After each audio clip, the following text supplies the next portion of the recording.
নমস্কার বন্ধুরা, কেমন আছেন সবাই? আরও একটা নতুন ভিডিওয় সবাইকে অনেক স্বাগত জানাই।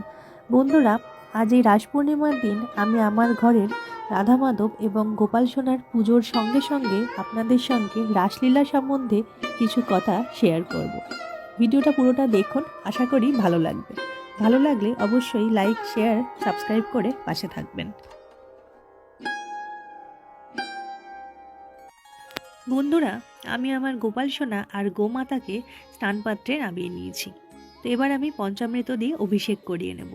যে কোনো উৎসবের দিনেই আমি পঞ্চামৃত দিয়েই অভিষেক করিয়ে থাকি। অভিষেকের সঙ্গে সঙ্গে বন্ধুরা, চলুন রাসলীলা সম্বন্ধে আমরা কিছু কথা শুনি। বন্ধুরা, রাস হচ্ছে শ্রীকৃষ্ণের সর্বোত্তম মধুর রস, আর লীলা মানে হচ্ছে খেলা। অর্থাৎ রাসলীলার মানে হচ্ছে শ্রীকৃষ্ণ, শ্রী রাধা ও তাদের সখী সাথীদের নিয়ে লীলা খেলা। শৃঙ্গার, হাস্য, করুণা, রৌদ্র, বীর, ভয়ানক, বিভৎসা এবং অদ্ভুত, এই হলো ৮ ধরনের রাস বা অনুভূতি। বন্ধুরা, ভগবান শ্রীকৃষ্ণ যখন গোপীদের বস্ত্রহরণ করেছিলেন, তখন ভগবান শ্রীকৃষ্ণ কথা দিয়েছিলেন যে পরবর্তী পূর্ণিমায় ভগবান শ্রীকৃষ্ণ গোপিনীদের সঙ্গে রাধাকে নিয়ে নৃত্য করবেন। শ্রীকৃষ্ণের এই সান্ত্বনা বাণী শুনে গোপীরা অত্যন্ত প্রসন্ন হয়েছিলেন এবং কথা মতোই ভগবান শ্রীকৃষ্ণ সেই গোপীদের সঙ্গে তার রাসনৃত্য শুরু করেন। কেউ যখন অনেক মেয়েদের মাঝখানে নাচ করেন, তো সেই নৃত্যকে তখন বলা হয় রাসনৃত্য। তো বন্ধুরা, এইভাবেই ভগবান শ্রীকৃষ্ণ ত্রিভুবনের সর্বশ্রেষ্ঠা সুন্দরী এবং সৌভাগ্যশালিনী রমণীদের সঙ্গে নাচ করতে শুরু করেন।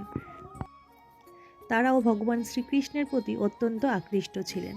শ্রীকৃষ্ণের এই রাসনৃত্যকে কখনোই জড়জগতের কোনো রকম নৃত্যের সঙ্গে তুলনা করা যায় না। এই রাসনৃত্য সম্পূর্ণ চিন্ময়। সেই কথাটা বুঝিয়ে দেওয়ার জন্য শ্রীকৃষ্ণ নিজেকে বহু রূপে বিস্তার করে প্রতিটি গোপিকার সঙ্গে নৃত্য করেছিলেন। ভগবান শ্রীকৃষ্ণ দুজন গোপিকার মাঝখানে বিরাজ করেন এবং তাদের কণ্ঠ ধারণ করে তাদের সঙ্গে নৃত্য শুরু করেন। শ্রীকৃষ্ণ যে তার অচিন্ত শক্তির প্রভাবে বহু মূর্তিতে প্রকাশিত হয়েছেন, তা গোপিনীরা বুঝতে পারলেন না। তাদের প্রত্যেকেরই মনে হলো কৃষ্ণ যেন একলা তাদের সঙ্গেই নাচছেন। শ্রীকৃষ্ণের এই অপূর্ব নৃত্য দর্শন করবার জন্য দেবতারাও এসে হাজির হলেন। গন্ধর্ব ও কিন্নরেরা গান করতে শুরু করলেন। সস্ত্রীক দেবতারা পুষ্পবৃষ্টি করতে লাগলেন। আবার ফিরছি বন্ধুরা আলোচনায়। তার আগে দেখুন, আমি আমার গোপাল সোনা আর এখানে গোমাতাকে পঞ্চামৃত দিয়ে অভিষেক করানোর পর একটু পরিষ্কার জলের মধ্যে গোলাপ জল আর অগরু নিয়ে সুগন্ধি জল তৈরি করে অভিষেক করিয়ে দিয়েছি। এবার আমি গোপাল সোনাকে সাজুগুজু করিয়ে দিচ্ছি। এই জামাটা নতুন জামা একটা, তো সেটাই আমি আজকে পরালাম। এবার আমি একটু সাজিয়ে নিচ্ছি। আর বন্ধুরা, আমার কাছে রাধা মাধবের একটা পটচিত্র আছে, তো সুগন্ধি জল দিয়ে আমি সেটাকেও একটু মুছে নিয়েছি। সেটা আসনে বসানো আছে, সেটা আপনারা দেখতে পাবেন। আমি গোপাল সোনাকে রেডি করার পর সেখানে নিয়ে গিয়ে বসাবো, তো তখনই আপনারা সেটা দেখতে পাবেন। আর দেখতে পাচ্ছেন হয়তো পাশে আমার একটা জনতা জ্বলছে, তো সেখানে তৈরি হচ্ছে পায়েস। আজ আমি এই রাস পূর্ণিমার দিনে বলেছিলাম আপনাদের আগের ভিডিওয়ে যে চেষ্টা করবেন দুধের তৈরি কোনো জিনিস ভোগ হিসাবে দেওয়ার। তো তাই জন্য আমি আজকে পায়েস তৈরি করছি, যা আমি এই রাস পূর্ণিমার শুভ দিনে ভগবানকে ভোগ হিসাবে নিবেদন করব।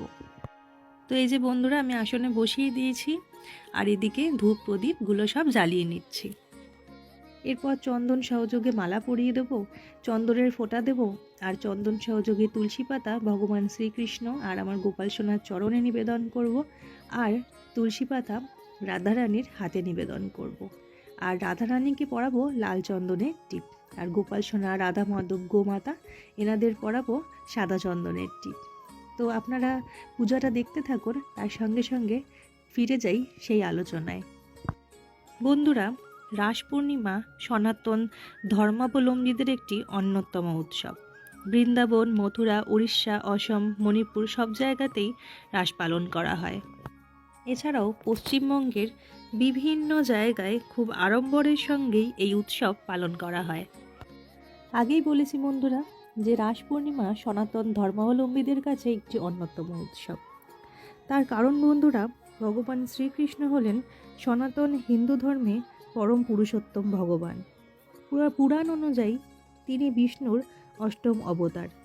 তিনি ভগবদ্গীতার প্রবর্তক।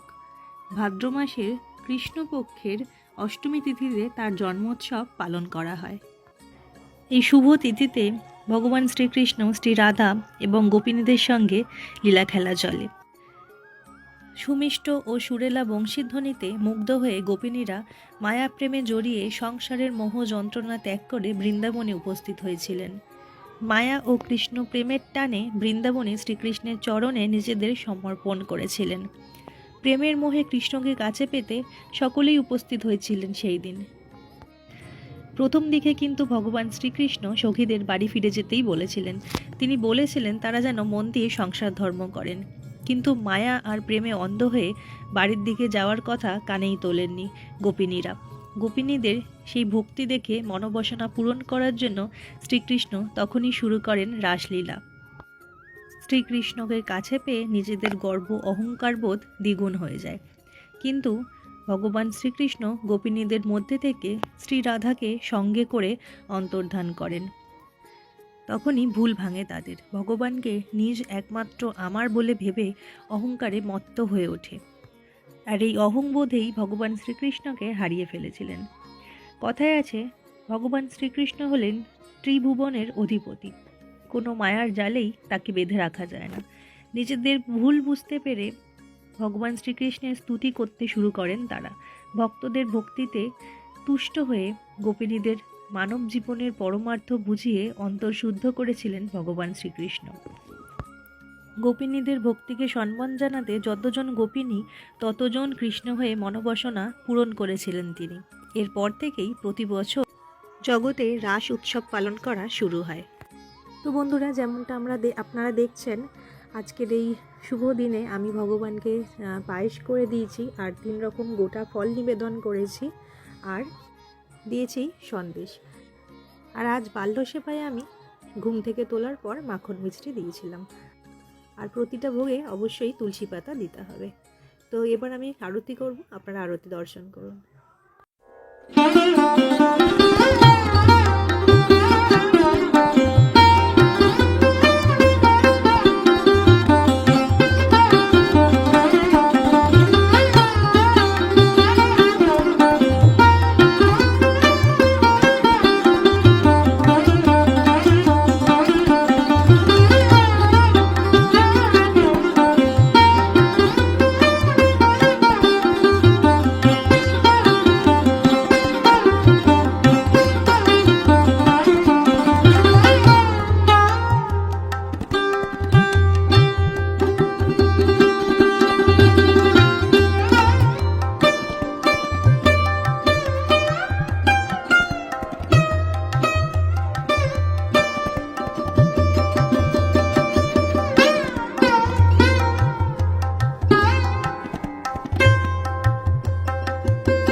বন্ধুরা, এই ছিল আজকের ভিডিও। এইভাবেই খুব ছোট্ট করে আমি আমার বাড়িতে রাস উৎসবের দিন রাধা মাধব এবং আমার গোপাল সোনার পুজো করেছিলাম। ভিডিওটা আপনাদের কেমন লাগলো আমাকে অবশ্যই কমেন্ট করে জানাবেন। ভিডিওটি ভালো লাগলে একটি লাইক, শেয়ার আর সাবস্ক্রাইব করে পাশে থাকবেন। আবার দেখা হচ্ছে পরবর্তী ভিডিওয়ে। সবাই ভালো থাকবেন, সুস্থ থাকবেন। জয় গোপাল।